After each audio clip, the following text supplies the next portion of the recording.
आपको मैथमेटिक्स को रटने की बजाय उसका कॉन्सेप्ट क्या होता है उसके ऊपर जोर देना चाहिए और कॉन्सेप्ट सीखना चाहिए। मैं आपको एक ऐसा ही बेसिक कॉन्सेप्ट यहाँ पर दिखा देता हूँ। तो एलसीएम, एलसीएम का मीनिंग होता है लोवेस्ट, एल का मीनिंग होता है लोवेस्ट। एक एक शब्द को हम यहाँ पर लिख देते हैं।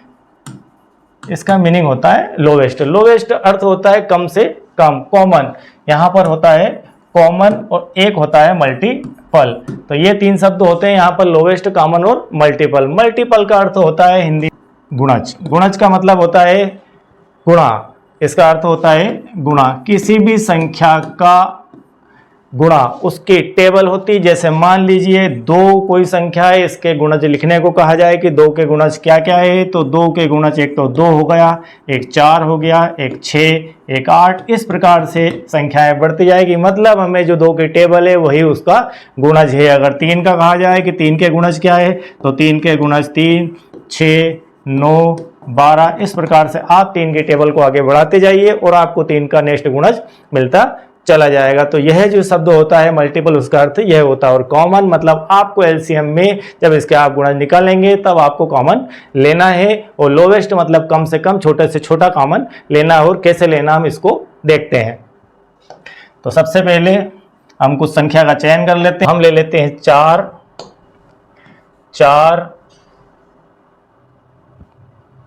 9 और 18। इसका एलसीएम हमें निकालना है। 4, 9 और 18 का एलसीएम हमें निकालना। फिर हम इसका एलसीएम निकालने के बाद एनालिसिस करेंगे कि आखिर एलसीएम में क्या खूबी है और किस प्रकार से आंसर बनता है। और आपको देखने के बाद ही पता चल जाएगा। अभी हम प्रोसीजर फॉलो करते हैं कि इसकी प्रक्रिया क्या होती है। तो हमें सबसे पहले, जैसा हमने अभी देखा था कि इसके हमें मल्टीपल निकालना है, सबसे पहले हमें दी गई संख्याओं के मल्टीपल निकालना है। 4, 9, 18। तो हम यहाँ पर से स्टार्ट इसे करते हैं। 4, 9, 18 का एलसीएम निकालने के लिए हम सबसे पहले 4, 9 और 18 के मल्टीपल निकालते हैं, इसके गुणज निकालते हैं। हम जानते हैं कि किसी भी संख्या का मल्टीपल क्या होता है। किसी भी संख्या का मल्टीपल, मान लीजिए 2 कोई संख्या है, 2 का मल्टीपल निकालना है तो 2 के मल्टीपल होते हैं 2 की टेबल, 2, 4, 6, 8। इस प्रकार से आप जो है 2 के मल्टीपल लिख सकते हैं। जो 2 की टेबल है वही 2 के मल्टीपल हैं। तो हमें यहाँ पर स्टार्ट करना है 4, 9 और 18 के मल्टीपल से। 4, 9 और 18 के मल्टीपल देखते हैं। इसकी 2 तरह की मेथड होती है। मैं दोनों तरह की मेथड आपको बताऊंगा यहाँ पर। पहले हम उसके बारे में समझ लेते हैं कि इसका बेसिक क्या होता है। तो 4 के मल्टीपल निकालेंगे हम। तो 4 के मल्टीपल होते हैं, 4 के मल्टीपल मैंने निकाले, मैं लिख रहा हूँ 4 के मल्टीपल। 4 के मल्टीपल 4, 8, 12, 16, 20, 24, 36,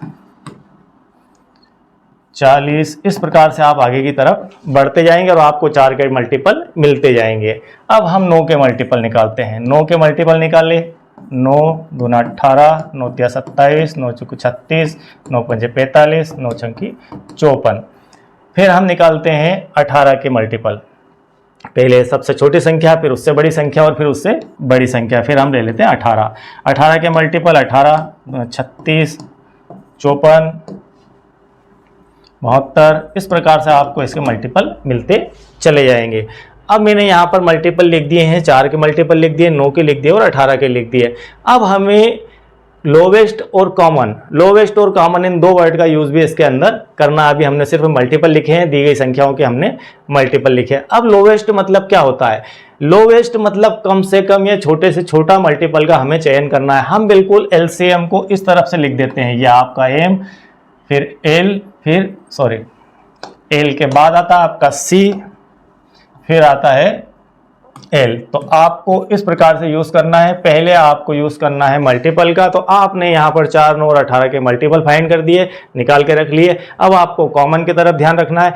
इसमें से देखिए आपकी कॉमन कहाँ जाके मिलता है और कॉमन कैसा मिलना चाहिए? लोवेस्ट, छोटे से छोटा कॉमन आपको लेना है इन तीनों मल्टीपल के अंदर से। तीनों मल्टीपल में से आपको लोवेस्ट कॉमन लेना है। ये दोनों वर्ड एक साथ आप पकड़िए, लोवेस्ट कॉमन। लोवेस्ट कॉमन मतलब छोटे से छोटा कॉमन। अब आप देखिए कौन सी संख्या इन तीनों में से छोटी है।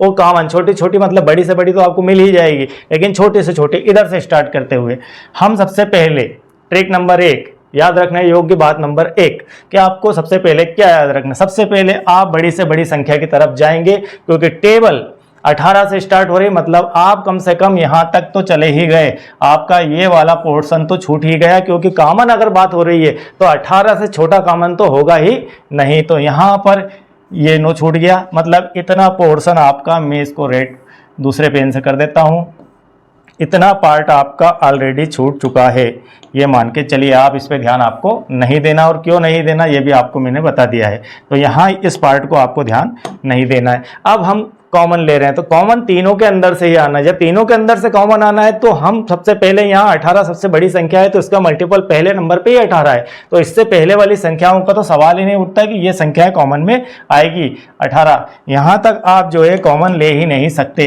तो यहाँ तक तो आपकी ये वाली कवर हो गई कि इससे छोटा कॉमन तो आएगा नहीं। 18 से छोटा 16 से ऊपर की बात करेंगे, और यहाँ पर ये 9 कट गई। अब हमारा यहाँ से कॉमन स्टार्ट करते हैं। हमें पहले नंबर पर याद रखना है कि हमें सबसे बड़ी संख्या में से ही कॉमन स्टार्ट करना है और वहीं से सोचना चालू करना है।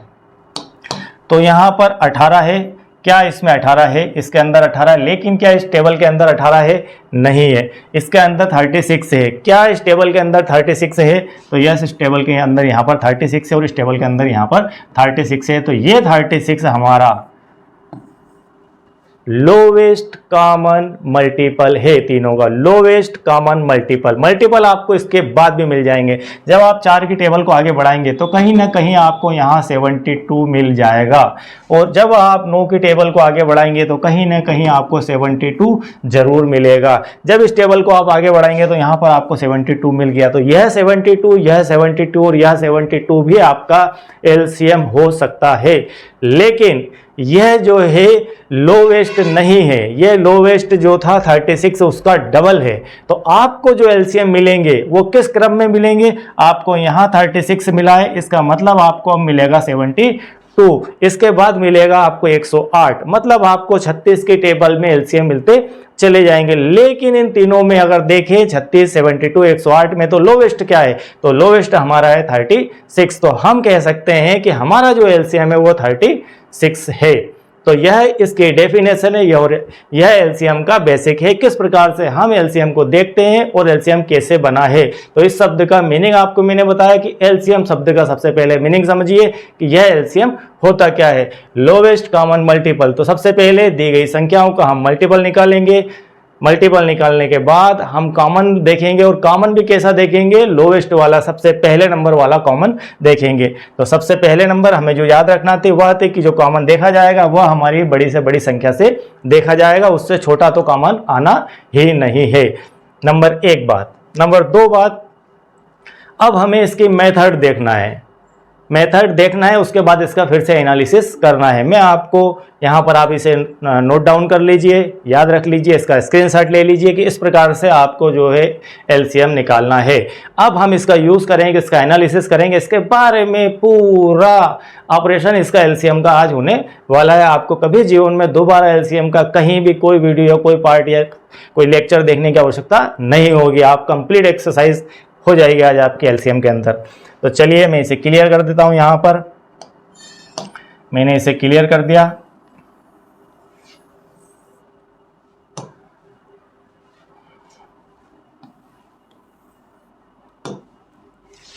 हम बात कर रहे थे 4, 9 और 18 के एलसीएम की, 4, 9 और 18 के एलसीएम। अब हम चलते हैं मेथड के ऊपर कि मेथड क्या होती है। ये हमारी समझ थी, और समझ ही महत्वपूर्ण होती है, मेथड महत्वपूर्ण नहीं होती। मेथड एक तरीका होता है, और अगर आपको बेहतर तरीके से समझ है तो बिना मेथड के भी आप उसे निकाल सकते हैं। और कैसे निकालेंगे मैं आपको बिल्कुल शॉर्ट में आज समझा दूंगा इस बात को। तो सबसे पहले हम मेथड पे जाते हैं, क्योंकि इस वीडियो कक्षा 6 से लेकर 10 तक के हर बच्चे देखेंगे, और कहीं ना कहीं कुछ बच्चों को आता होगा, कुछ को नहीं आता होगा। तो मैं आपको बिल्कुल बेसिक से लेके चल रहा हूं। तो सबसे पहले हम इसको इस तरह से समझते हैं कि हम जो है 4 को, 9 को और 18 के, इन तीनों के प्राइम फैक्टर निकालते हैं। अब प्राइम फैक्टर क्या होते हैं? प्राइम फैक्टर मतलब इनके गुणनखंड निकालना है। 4, 9 और 18 के हमें अभाज्य गुणनखंड निकालना है। अभाज्य से अर्थ होता है कि जिन संख्याओं का और कोई टुकड़ा ना हो, अंतिम टुकड़े तक उसे लेकर जाना है, उसे विखंडित करना है और विखंडित इतना करना है कि उसके बाद वो खंडित ना हो पाए। तो यहाँ पर 4 में हम भाग देते हैं तो हमें जनरली 2 से भाग चला जाएगा और 2 दूना 4 और 2 से 1 बार। यहाँ 9 है तो 3 से भाग जाएगा, 3 से 3 बार, 3 से 1 बार। यहाँ 18 है 2 से जाएगा 9 बार, 2 से गया यहाँ 3 से गया 3 बार, 3 से गया 1 बार। अब हम इन तीनों के प्राइम फैक्टर को यहाँ पर लिख देते हैं। 4 का जो है प्राइम फैक्टर है, 4 के प्राइम फैक्टर को हम लिख सकते हैं 2 गुणित 2 के रूप में। बशर्ते है आपको यहाँ पर एक चीज चेक करना है कि इन दोनों का गुणा आपका 4 आना चाहिए। यदि आपका इस प्रकार से गुणा यहाँ पर 4 नहीं आता है तो अर्थ है कि आपने कहीं ना कहीं गुणनखंड करने में गलती कर दी, आपने फैक्टर करने में गलती कर दी है। तो 2 गुणित 2 इस प्रकार से आप 4 को लिख सकते हैं। फिर हम 9 को लिखते हैं, 9 को लिख सकते हैं 3 गुणित 3, इसके बाद कुछ लिख सकते हैं, कुछ भी नहीं लिख सकते हैं। 18 को हम लिख सकते हैं 2 गुणित 3 गुणित 3, इस प्रकार से आप इसे लिख सकते हैं। आपको फाइंड करना है एलसीएम, आपको फाइंड करना है एलसीएम। तो हम यहाँ पर लेते हैं एलसीएम। अब एलसीएम के अंदर हम क्या क्या लिखेंगे और कैसे कैसे लिखेंगे, हम इसके अंदर से कॉमन देखते हैं। सबसे पहले यहाँ पर 2 कॉमन है, 2 है, यहाँ पर भी 2 है, मैंने इसे लिख दिया 2, ठीक है। गुणित यहाँ पर 1 और 2 है लेकिन इन सब में 2 नहीं है, इसलिए इस 2 को भी यहाँ पर लिखा जाएगा। तो इस 2 को भी लिख दिया। अब इस 2 के कॉमन में यहाँ पर कोई नहीं है, यहाँ पर 3 है, यहाँ पर भी 3 है कॉमन, तो इन दोनों को मैंने एक बार लिख दिया कॉमन को। यहाँ पर फिर अगेन 3 है, फिर अगेन 3 है, फिर इस 3 को एक बार लिख दिया। अब इन सबका गुणा कर देते हैं। 3 तिया 9, 9 दूना 18 और 18 दूना 36, ये हो गया आपका 36। तो आपका जो एलसीएम आ गया वो 36 आया। अभी हमने जो मीनिंग समझा था एलसीएम का, उसके डेफिनेशन से हम चले थे तो भी हमारा एलसीएम 36 आया था। ये आपकी एक नंबर 1 मेथड होती है। इसको आप एक और मेथड होगी, इसलिए आपको नंबर 1 मेथड बोल रहा हूँ कि आपको तीनों का अलग अलग फैक्टर करके और इस प्रकार से आप गुणा करके इसका एलसीएम फाइंड कर सकते हैं। तो इस प्रकार से आपने एलसीएम निकाला इसका 36। अब शर्त इसके अंदर है कि हमें इसके अंदर से कुछ भी छोड़ना नहीं है।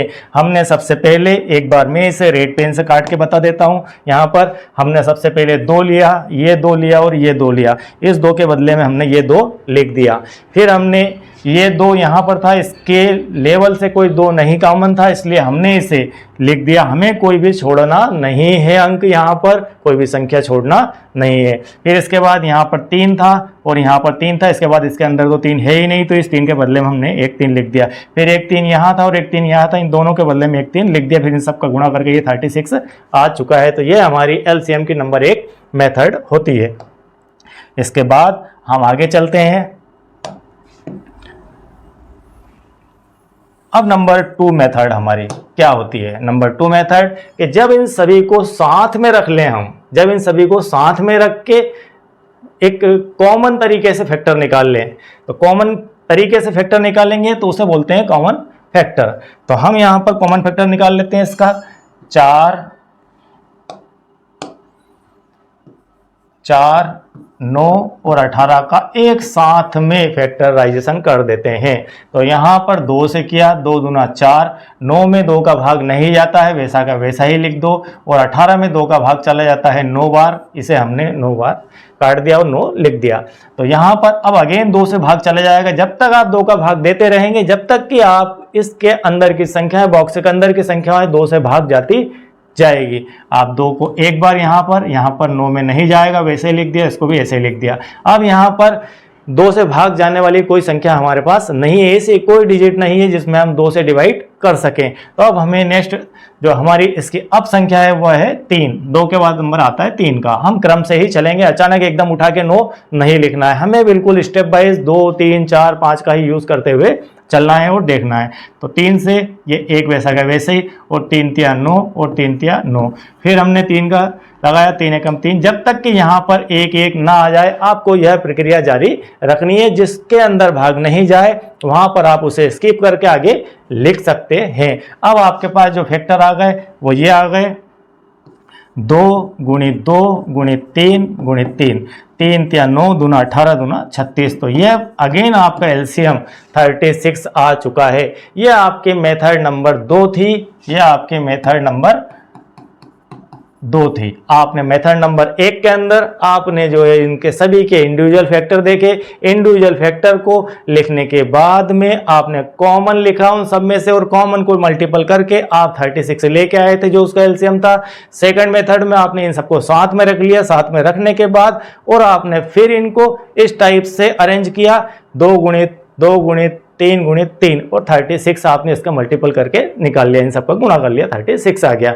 तो यहाँ आपने 36 प्राप्त किया। ये आपकी नंबर 2 थी। आपको मैंने 3 तरीके बताए एलसीएम के। एक तरीका आपने इसके बेसिक से देखा कि वहां से आपने डायरेक्ट एलसीएम की डेफिनेशन सीखी थी कि एलसीएम एक्चुअल में होता क्या है। इसके बाद आपने यहाँ पर 36 एलसीएम निकाला मेथड नंबर 2 से, मेथड नंबर 1 से, 2 से और 3 से। 3 तरीके आपने हो चुके हैं, एक बेसिक का हो गया और एक इंडिविजुअल संख्याओं का हो गया फैक्टराइजेशन और एक साथ में सभी का कॉमन फैक्टर निकाल के हो गया। अब हम बात करते हैं कि एलसीएम, मैंने कहा था आपसे कि एलसीएम को बिना सॉल्व किए कैसे देखें।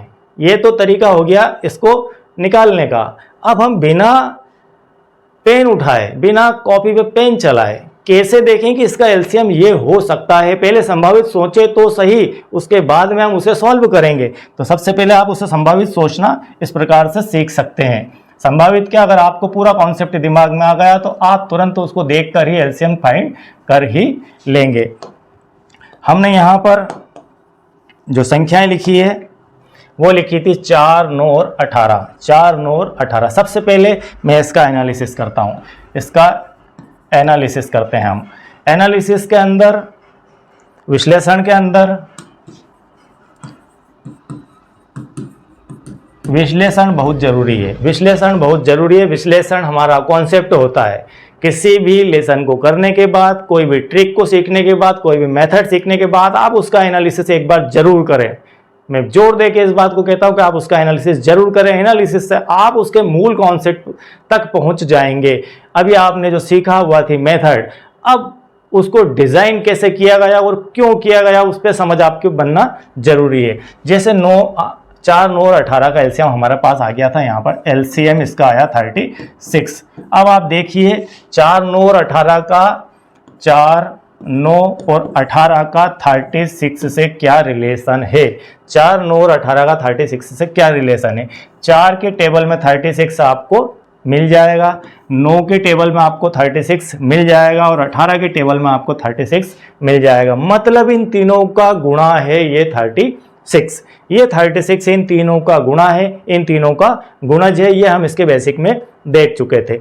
उसके बाद अगर मैं कहूं एलसीएम के बारे में कि आपको जो संख्या एलसीएम मिलेगी, कोई भी संख्याएं हो, 3 हो, 4 हो, 10 हो, 20 हो, 2 हो, उससे कोई फर्क नहीं पड़ता है। जितनी भी दी गई संख्याएं हैं उनका जो एलसीएम आएगा, उस एलसीएम में आप उन संख्याओं 4, 9 और 36 का जब भाग लगाएंगे, 4, 9 और 18 का जब भाग लगाएंगे, हम एलसीएम की जगह लिख देते हैं 36 आपको समझने के लिए, लेकिन शब्द एलसीएम ही रहेगा। जब आप एलसीएम में दी गई संख्याओं का भाग लगाएंगे तब आपको जो मल्टीपल मिलेगा, जो एलसीएम मिलेगा, वह सबसे बड़ी संख्या का गुणज होगा।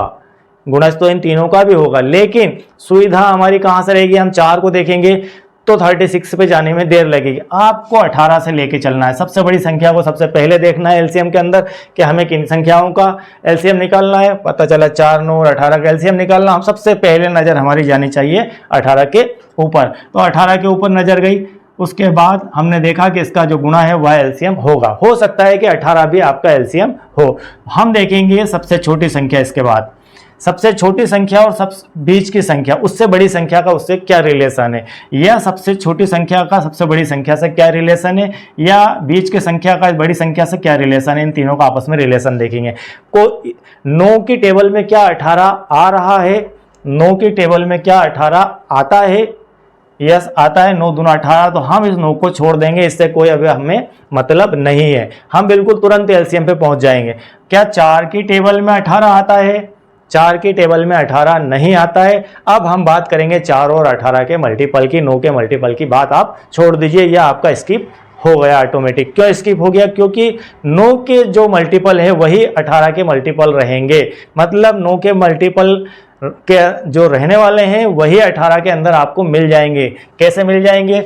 9, 18, 27, 36 और 18, 36। तो आपको 9 के जो मल्टीपल थे 18 यह भी मिल गया, 36 भी यह मिल गया। और हम जानते हैं कि एलसीएम जो आना है वो बड़ी टेबल के अंदर के बड़ी टेबल के अंदर से लेना है। तो हम 9 को ज़बरदस्ती क्यों करें, 9 का टेबल ज़बरदस्ती मल्टीपल में क्यों लिखें? तो इसलिए आप 9 को स्किप कीजिए। अब बात करते हैं 4 और 18 की। तो 4 और 18 के अंदर अब आप 18 की टेबल को आगे बढ़ाएंगे। 18 की टेबल आपने आगे बढ़े, 18 की टेबल 18 होती है, 36 होती है, 54 होती है, इस प्रकार से आगे बढ़ेंगे।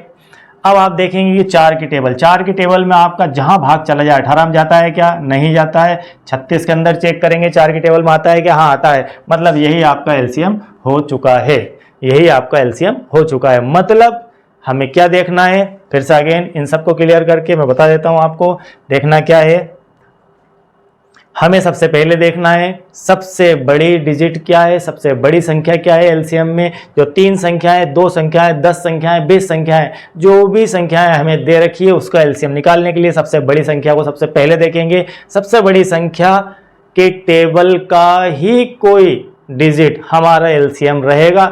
लेकिन उससे पहले कुछ चेकअप हमें करना है कि यहाँ इन दोनों संख्याओं में कोई संख्या, इन दोनों संख्याओं की टेबल से कोई जो अंक है, जो टेबल में मिलने वाला नंबर है वो तो कहीं 18 नहीं है। तो 9 के टेबल में 18 मिलता है तो हम 9 को यहाँ पर छोड़ देंगे। यदि 4 की टेबल में भी 18 मिलता है तो हम 18 को यहाँ पर, अगर मान लीजिए यहाँ पर 3 होता, यहाँ पर 3 होता, हम थोड़ा सा इसको भी विरोधाभास करके देखेंगे। अभी हमने ये समझ लिया। तो 4 और 18 के बीच की टेबल से कहीं ना कहीं हमें एलसीएम मिलने वाला है। तो 4 की टेबल हम 18 की टेबल में देखेंगे क्या 18 की टेबल में 4 की टेबल वाला कौन सा डिजिट मिलता है आपने? 4 दूना 8, 4 तिया 12, 4 चौक 16, 4 5 20, 4 चंग 24, 4 7 28, 4 8 32, 4 9 की 36। तो 9 टाइम में आपको ये टेबल मिल जाती है जो आपका यहाँ पर एलसीएम है। अब हम थोड़ा सा इसको बदल के देख लेते हैं। हम मान लीजिए थोड़ा सा एक डिजिट यहाँ चेंज कर देते हैं। अब आपको सीधे सीधे मैं एक नया डिजिट दे देता हूँ। 3 अभी हमने लिया था, 4, 9 और 18। अब हम ले लेते हैं एलसीएम फाइंड करना है 3, 9 और 18 का। इन तीनों का हमें एलसीएम फाइंड करना है। क्या जनरली आप सोचिए इसका क्या एलसीएम हो सकता है। मैंने ये कहा आपसे कि सबसे पहले एलसीएम फाइंड करने के लिए आपको नंबर 1 बात सबसे बड़ी संख्या को देखना है। आपको सबसे बड़ी संख्या को देखना है। सबसे बड़ी संख्या है हमारी 18, ये देख लिया आपने 18। मतलब आपका जो एलसीएम होना है या तो 18 होना है या 18 के टेबल में से कोई डिजिट होना है। तो 18 के टेबल के डिजिट 18, 36, 54 इस प्रकार से आगे बढ़ती चली जाएगी। ठीक है, ये तो तय हो गया कि 18 की टेबल में से ही कोई, कभी कभी ऑप्शन के अंदर आपको सीधे सीधे पूछ ले जाता है कि 36, आपको 18 वहां पर ऑप्शन में ही नहीं दिया, या आपको 18 ही ऑप्शन में दिया है, 36 ऑप्शन में नहीं दिया है। तो आप जो है इसको देख के आसानी से बता सकते हैं कि इसका एलसीएम क्या होगा। मैं पिछले सवाल के संदर्भ में ये आपको बोल रहा हूँ कि ऑप्शनल के अंदर इस प्रकार से भी आ जाता है कि आपका चेकअप किया जाता है कि आप कितनी तीव्रता से इसे चेक करते हैं दिमाग के अंदर। नंबर 1 बात बता दी, सबसे बड़ी संख्या हमने देख ली इन तीनों के लिए, 18 आ गई। फिर हमें ये देखना है नंबर 2 बात कि जो दी गई 2 संख्याएं बाकी की, इन दोनों संख्याओं का 18 से क्या रिलेशन है। क्या 18 इनकी टेबल में आता है? अगर आता है तो उसे छोड़ देना है। 9 की टेबल में 18 आता है, यस आता है, तो हमने 9 को छोड़ दिया। अब 9 की बात हम करेंगे ही नहीं। क्या 3 की टेबल में 18 आता है? यस आता है, तो हम 3 की बात भी नहीं करेंगे। जब किसी की बात नहीं करेंगे तो हमारा सीधे सीधे एलसीएम ही 18 आना चाहिए। 18 आपका एलसीएम होगा। ये बिल्कुल बेसिक चीज है जहां आपको पहुंचना जरूरी है कि एलसीएम फाइंड करते समय आपको ये चीजें अगर आती है, इस प्रकार का एनालिसिस आपने किया है, तो समझ लीजिए कि आपने एलसीएम को समझा है। और आप अगर एलसीएम को समझते हैं तो तुरंत फटाफट एलसीएम को पहचान के ही कर देंगे। तो यहाँ पर आपको मैंने बिल्कुल एक शॉर्ट ट्रिक समझाई कि एलसीएम को किस प्रकार से समझा जाता है और किस प्रकार से किया जाता है। तो आपको यहाँ पर इस प्रकार से करना है। यदि यहाँ पर कोई संख्या आपके इसके टच की नहीं है, मान लीजिए आपको आ गया 2, 9 और 18, इनका एलसीएम निकालना है। तो हमें सबसे पहले सबसे बड़ी संख्या देखना है, 18 देख ली, मतलब 18 की टेबल या 18 स्वयं ही यहाँ पर एलसीएम होगा। सबसे बड़ी संख्या या उसका कोई मल्टीपल ही एलसीएम होता है। एचसीएफ के अंदर जस्ट इसका अपोजिट होता है। जब हम एचसीएफ के पार्ट की बात करेंगे तब एचसीएफ को भी देखेंगे। तो यहाँ पर अब हम चेक करेंगे क्या 9 की टेबल में 18 आता है, तो आता है तो 9 को छोड़ देंगे। क्या 2 की टेबल में 18 आता है छोड़ देंगे, तो मतलब हमारा जो एलसीएम है वो हो गया 18। ये 18 आपका एलसीएम हो चुका है। किन किन के लिए हुआ है, ये 2, 9 और 18 के लिए आपका एलसीएम 18 हो चुका है। तो इस प्रकार से आप जो है विश्लेषण करके, ये बहुत ही महत्वपूर्ण शब्द लिखा था मैंने, विश्लेषण, आप एनालिसिस करके देख सकते हैं और देखना चाहिए कि ऐसा क्यों हुआ और कैसे हुआ। जब तक आपके दिमाग में क्वेश्चन नहीं बनेंगे मैथमेटिक्स को लेके कि ऐसा क्यों हुआ, तब तक आप मैथ्स को कितना भी रटिए, ये रटने का सब्जेक्ट है ही नहीं, ये कॉन्सेप्ट का सब्जेक्ट है। इसके अंदर आपको कॉन्सेप्ट को साथ में लेके चलना ही होगा। यदि आप इसके कॉन्सेप्ट को बेहतर समझते हैं तो कहीं भी आपकी गाड़ी एलसीएम के अंदर नहीं रुकेगी। और यदि आपने एलसीएम या किसी भी मैथमेटिक्स के पार्ट को, मेथड को रटने की कोशिश की तो रटा हुआ 1 से 2 दिन के बाद व्यक्ति भूल ही जाता है। तो आपको यहाँ पर मैंने आज एलसीएम का कंप्लीट एनालिसिस बताया, कंप्लीट कॉन्सेप्ट बताया। मैंने आपको बताया कि एलसीएम को कैसे फाइंड किया जाता है, किन मेथड के द्वारा एलसीएम निकाला जाता है, डायरेक्ट देख के आप कैसे एलसीएम निकाल सकते हैं। तो चलिए इसके बाद हम थोड़ा सा एलसीएम का यूज भी देख लेते हैं कि एलसीएम को जनरली यूज कहाँ किया जाता है, किस प्रकार से एलसीएम का उपयोग गणित के अंदर होता है। वो बहुत ही बढ़िया और इंटरेस्टिंग टॉपिक है एलसीएम का यूज।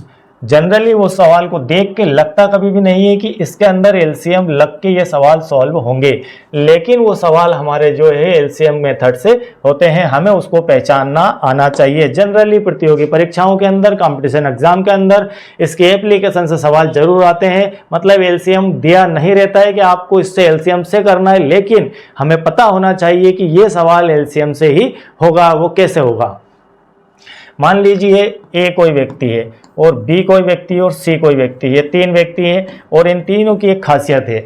इन तीनों की एक खासियत है, हम एग्जांपल लेते हैं 2, 3 और 4 का। हम ये एग्जांपल ले लेते हैं 2, 3, 4 का। ए कोई व्यक्ति है, आपको सवाल यूं आया, कुछ ऐसा समझ लीजिए कि ए बी सी 3 व्यक्ति हैं और ये तीनों व्यक्तियों की खासियत है कि ए जो है व्यक्ति वो 2 कदम एक साथ चलता है। वो 2 कदम एक साथ चलता है। एक लाइन यहाँ पर खींची हुई है और यहाँ से इस पथ के ऊपर ए चलेगा, इस पथ पे बी चलेगा और इस पथ पे सी चलेगा। ये यहाँ पर इनके कदम वाली लाइन हो गई। ये कदम है यहाँ पर 1 2 3 4 5 6 7 8 9, इस प्रकार से मान के चलिए आपके कदम बन गए हैं। कदम बना दिए मैंने कि ये ए 2 कदम छोड़ के चलता है, बी जो है 3 कदम छोड़ के चलता है, तो ये 2 कदम चलता है। ये बी आपका जो है 3 कदम चलता है और सी आपका 4 कदम चलता है। मतलब जब ये चलते हैं तो फल्लांग लगाते हैं, इतना गैप करके चलते हैं। मान लीजिए थोड़ी देर कदम नहीं समझ में आ रहा है तो फिट समझ लीजिए कि ए व्यक्ति 2 फीट चलता है एक बार में उछल के, बी व्यक्ति 3 फीट चलता है और सी व्यक्ति 4 फीट चलता है। तो प्रश्न ये पूछा जा रहा है कि ये तीनों एक साथ किस जगह कदम साथ में रखेंगे। जनरली बात है, जब एक साथ उछलना चालू करेंगे, एक साथ उछलेंगे, तो एक व्यक्ति यहाँ पर उछला, दूसरा व्यक्ति वहां पर उछला, तीसरा व्यक्ति वहां पर उछला, तो किस लाइन के ऊपर तीनों के कदम एक साथ गिरेंगे। तो जब 2 व्यक्तियों के कदम गिरे, वहां की बात नहीं कर रहा हूं मैं, तीनों के एक साथ। मान लीजिए थोड़ा सा एग्जांपल और आगे बढ़ाते हैं कि ये ए चला, ए डायरेक्ट यहां आएगा, ये 2 कदम पर यहां आ जाएगा, एक छोड़ के यहां आ गया, तो बी आपका यहां पर इसका पहला कदम गिरेगा और सी का आपका यहां गिरेगा। क्या ये एक लाइन के ऊपर आ रहे हैं तीनों? नहीं आ रहे हैं। इस प्रकार से ये बढ़ते जाएंगे, तो बी आपका यहां पर पहुंचेगा, सॉरी ए यहां पर जाएगा, यहां पर जाएगा, इस प्रकार से ये चलता जाएगा और बी आपका 3-3 कदम छोड़ के यहाँ पर जाएगा, इस प्रकार से ये चलेगा और सी आपका चलेगा। तो जनरली ये तीनों, जब आप इस प्रकार से पेन उठाइए और अपने कॉपी के अंदर ग्राफ बनाइए, ग्राफ के अंदर आप देखेंगे कि इन तीनों की एक लोकेशन यहाँ पर मान लीजिए प्राप्त होगी कि यहाँ पर इनके कदम एक साथ गिरेंगे, तो वह क्या लोकेशन होगी, वह लोकेशन होगी, कितने कदम दूर होंगे वो उस समय वो होंगे 2 और 3 और 4 के एलसीएम पर। मतलब 2, 3 और 4 का एलसीएम 4 तिया 12 आपका एलसीएम आ जाएगा। 12 क्यों आ जाएगा, 2, 3 और 4 का, क्योंकि 4 तिया 12 होता है और 3 की टेबल में 4 नहीं आता, 2 की टेबल में 4 आता है, इसे छोड़ दिया, 3 चौको 12, 4 तिया 12, आपका एलसीएम हो गया यहाँ पर 12। तो ये 12वें कदम के ऊपर, ये आपका पहला कदम था, ये आपका दूसरा था, ये तीसरा था, ये चौथा था, ये 5वां था, ये 6ठा था, ये 7वां था। इस प्रकार से आप बढ़ते जाएंगे। तो ये जो आपकी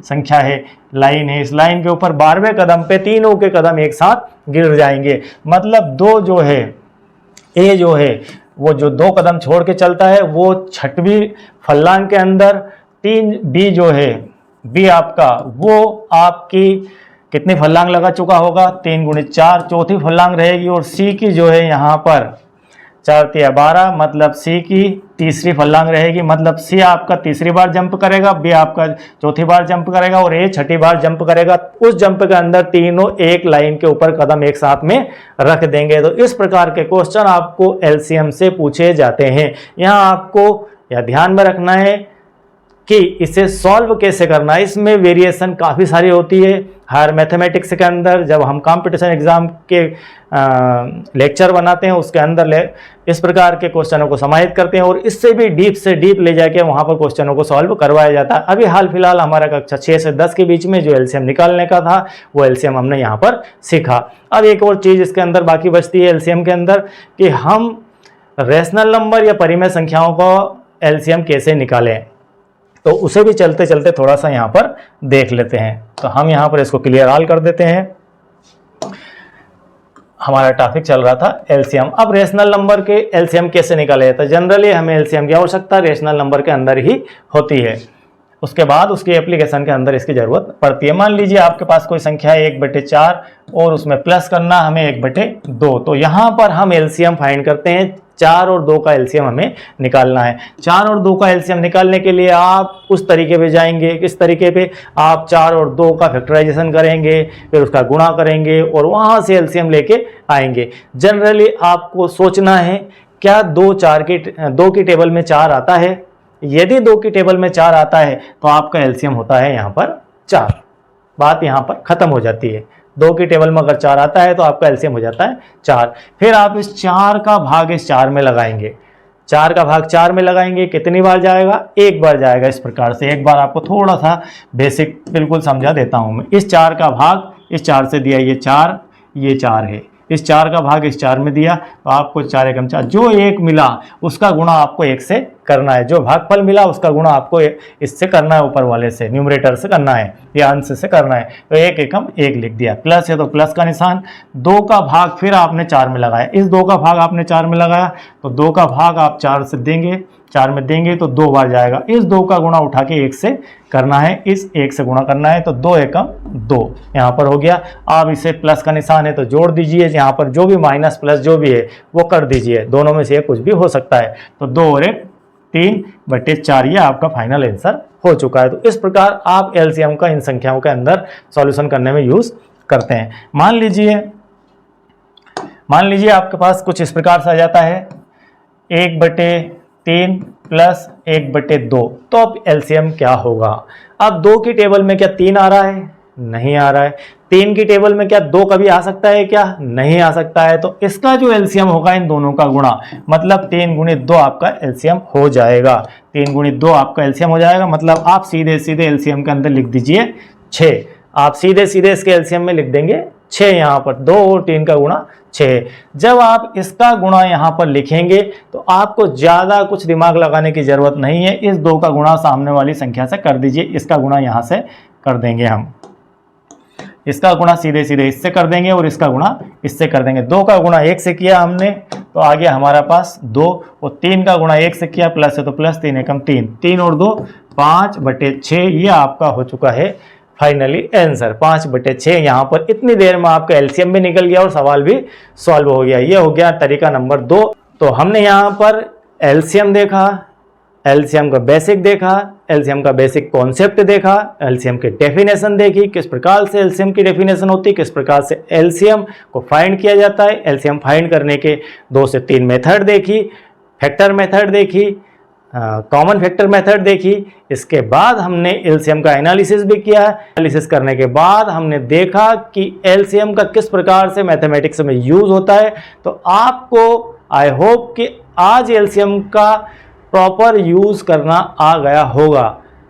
आप अभी भी थोड़े से अगर कंफ्यूजन में हैं तो आप मुझे कमेंट बॉक्स में अपनी समस्याएं बता सकते हैं कि हमें यहाँ पर और डाउट रह गया है। मैं आपको वो डाउट नेक्स्ट एक पार्ट और बना के क्लियर कर दूंगा।